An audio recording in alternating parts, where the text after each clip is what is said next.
यो मिस्टेक चाहिँ मैले नि गरेको थिएँ त्यसका so good morning everybody it's me Madan Shrestha अनि let's get right in the like topic हाम्रो के थियो बिगिनर क्यालिस्थेनिक मिस्टेक सबैले गर्ने सुरुमा रसिङ थ्रु सेट्स लाइक जे कुरा गर्दा जुनै पनि एक्सर्साइज पर्फर्म गर्दाखेरि हतार गर्ने के किन हतार गरे गुले च्याप्या हुन्छ घर जान हतार हुन्छ हो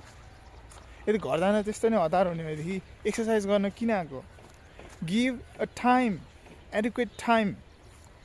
don't rush through sets and reputation आरामसँग गर्ने राम्रोसँग गर्ने लाइक हामीले हतार गरेर गऱ्यो भने के हुन्छ भनेर सोध्यो भनेदेखि गाँडगुल्ली हुन्छ सबै कुराहरू कसरी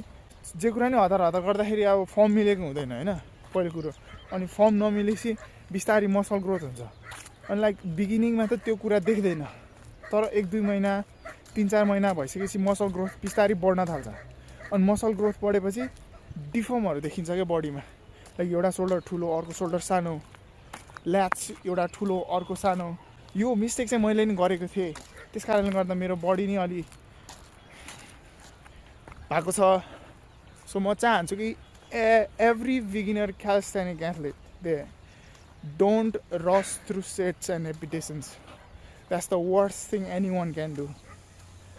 सो एनिवे एक्सर्साइज चाहिँ गर्नु पऱ्यो जे भयो नि है त्यही हो thank you all follow don't forget to follow